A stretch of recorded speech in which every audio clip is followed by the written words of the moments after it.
Alright, exciting news. Today at PAX East, Blackrock Mountain, a Hearthstone adventure, was announced coming April, and with it there are 5 cards to review. Blackwing Technician. 3 mana 2/4 is bad, 3 mana 3/5 pretty good. The biggest comparison to make is it to Tinkertown Technician. Tinkertown Technician is also a 3 mana card. Gets you a 4/4 with mech, 3/3 normally, which is about comparable to 2/4. This one's a little easier to actually activate because all you have to be doing is holding a dragon. There's a dragon theme going on in this set, and I think the times where you will play this as a 3 mana 3/5 are rather high. So the question is the 3 mana 3/5 good enough? And it can be silenced off, but that's not a big deal.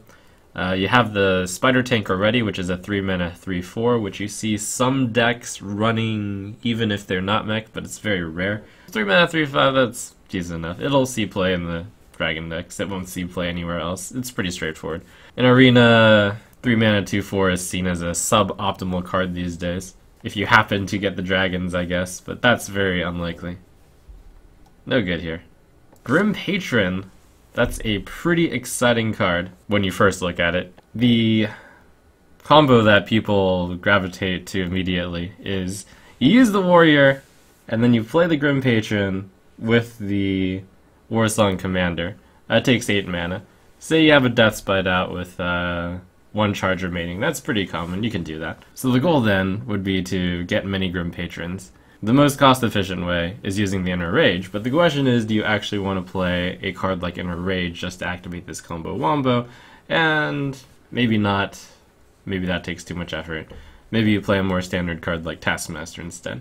And then that makes the combo 10 mana. So you Taskmaster your Grim Patron, you get a 5/2, and you get a 3/3 Grim Patron. You Death Spite your opponent's face.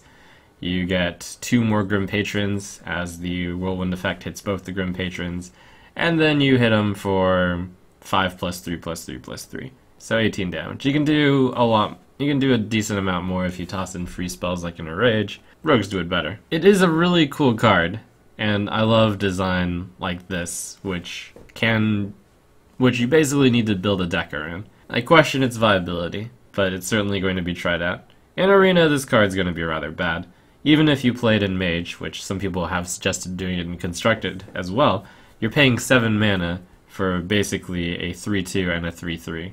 And that's not a good deal. Oh, one of the things that was clarified was that Bouncing Blades in particular does trigger the Patron midway. So if you play the Bouncing Blades on the Grim Patron and it takes 1 damage, and then you get another Grim Patron, that thing can be a target of Bouncing Blades and will summon more Grim Patrons. I'm not entirely sure on the odds, but I reckon that if you pay 8 mana with Grim Patron plus Bouncing Blades, you might actually have a pretty good chance of filling your board up with Grim Patrons. So it'd be like 8 mana, summon 7, 3 2s and 3 1s, roughly. The big problem is that's super vulnerable to area of effect, and it also requires you to run 2 cards, both of which have very little utility outside of doing it in specifically those 2 ways. It's not quite true that Bouncing Blades can kill like an opposing minion really easily. But the Grim Patron itself is a card that just has very little utility unless you use it with something else. Very cool card. I look forward to seeing how the deck builders are going to build their Grim Patron decks. I myself am not too hopeful about the Grim Patron deck being an actual good thing. In Arena, this card is going to be a very low quality. Hungry Dragon. This card has gotten a lot of hype. The standard 4 mana card, which people think is good these days, is Yeti. Although it should be noted that Yeti isn't being played, nor its mechanical counterpart. Even in Mech Mage, Yeti was used for a little bit, but most of the time, mechanical Yeti is actually not that popular right now. Druid decks used to run Yeti. Currently, it's not that popular in it either. So we establish a 4 mana 4/5 isn't that great in Constructed. A 4 mana 5/5 would be incredible. And this is a 4 mana 5/6. So that's really good. Of course it comes with a downside. Summon a random 1-cost minion. The nice thing is the 1-cost minion generally is going to have 1 health, other than in the cases of getting something like Zombie Chow or Flame Imp. One comparison that I've seen is if you play the Hungry Dragon and your opponent just gets a 2-1, then you've basically played Tall Strider, that 4-mana 5/4 vanilla card, which is not very good. In addition, your opponent can buff the minion you give him with cards like Abusive Sergeant or Power Overwhelming or Savage Roar or any such thing. So I think I can establish that Hungry Dragon isn't that good if you play it with no plan to kill your opponent's 1-cost minion on the same turn. The question then is, how can you do that reliably? And one pretty reasonable way is to play Rogue and you have your dagger out, and then you kill the opponent's guy with your dagger for free. This is a great card. I said in next Remus review when I reviewed Deathlord, I really like cards which come with a drawback, something that you have to play around a bit when I reviewed Deathlord. This one does require a little bit of playing around. And of course, the big thing is it's a dragon, which used to not be a thing, but now it's a thing because dragon matters. Also, if you have minions already out, which can kill off the opponent's 2-1, then it's pretty good. Say you have a Zombie Chow out, you use a 2-3, kill the opponent's 2-1, which you get from Hungry Dragon, which they got from Hungry Dragon. It's nice. I have to imagine the dragon decks are going to be trying this one out. And yes, it does work pretty well with Blackwing Technician. It's a nice curve, right? 3 mana, 3/5 into 4 mana, 5/6. Looks like dragons are just going to be value-oriented deck. Twilight Drake, Azure Drake are all dragons, which are going to skyrocket in value, I imagine. Fairy Dragon is also dragon. It's pretty okay. In Arena, Hungry Dragon is going to be pretty good. Even in the worst case where you play it and you have no plan to immediately kill the opponent's 1-cost minion, then you got yourself a Tall Strider. But in the case that you do, then you got a 4 mana 5/6. The health is immense. It can take down a lot of things. In Constructed, I don't want to understate how good it could theoretically be, but I also don't want to overstate how good it can be. So basically, in the worst case, it's a less good Tall Strider, but in the best case, you kill the in the best case, you kill the opponent's 1-cost minion for not much cost, and you've got a huge minion, which can take down the likes of cards like Sludge Belcher without blinking an eye, kills the Loatheb, and still survives. Dark Iron Skulker, rogue class card, so dealing 2 damage to all undamaged enemy minions looks pretty strong. Kind of a consecration, with the caveat that they need to be undamaged. When Backstab was changed from deal 2 damage to deal 2 damage to an undamaged minion, people in general thought it wasn't going to be a big deal. And yes, Backstab is still a great card, but it just turns out that it does play into it sometimes. So you're paying for a Consecration for 4 mana. Consecration's a pretty good card. Usually run 2 of in Paladin decks. You pay 1 extra mana and you get a 4/3. That's a really good deal. And not just that, it's a bundle deal, so not only do you get your Consecration for 4 mana, but then you pay 1 mana to draw a card and then play a 4/3. So when you sell it that way, Dark Iron Skulker sounds super amazing.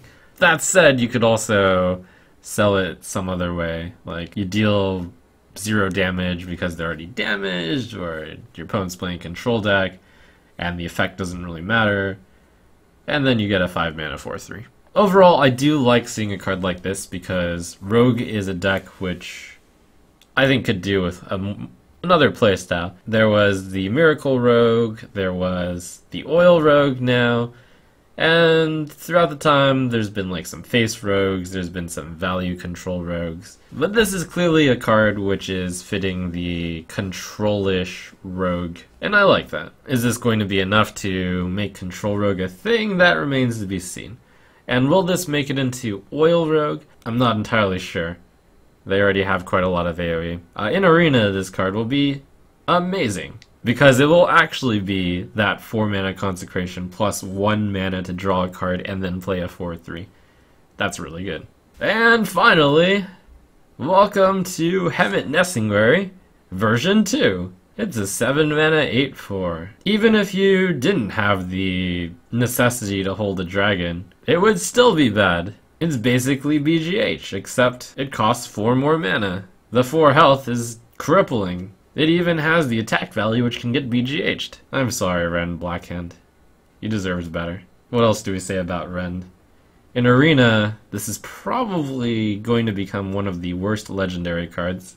Because 1, you're not going to hold dragons very often. 2, you're not going to destroy legendary minions very often. So you have a 7 mana 8/4. What were they thinking? So clearly it's intended to put in a dragon synergy deck. The dragon deck possibly is some kind of value deck. So therefore, they're like, oh, okay.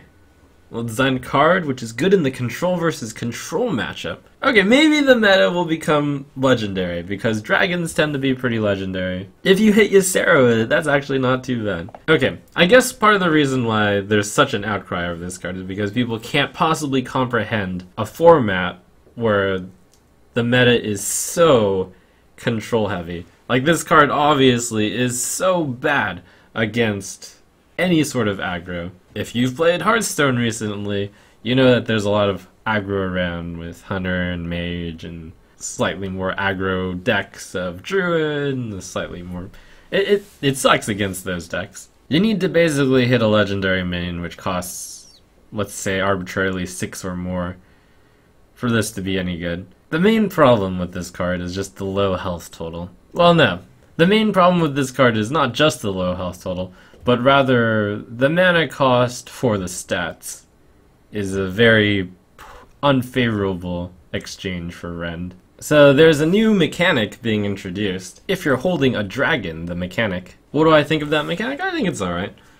Presumably, if you're running a card with, if you're holding a dragon, it's a lot easier to have a card in your hand than, say, having a mech in play. Like, for example, in Goblins vs. Gnomes, there's a Goblin Blast Mage. If you have a mech in play, then do something. If you're holding a card is so much easier, and I think that's better than if you have a dragon in play, because having a dragon in play and then having cards that interact with that is pretty tough, because if you have a dragon in play, you're usually in a pretty good spot. You have to imagine this text of if you're holding a X type of card to be almost always fulfilled, unless you're top decking at the very end, or if it's this really early game. So in that respect, that Blackwing Technician is basically a 3 mana 3/5. And the question is if that's good enough, and it'll be run in dragon decks. Absolutely. So hooray, 5 cards, we get a bit of sense of the flavor.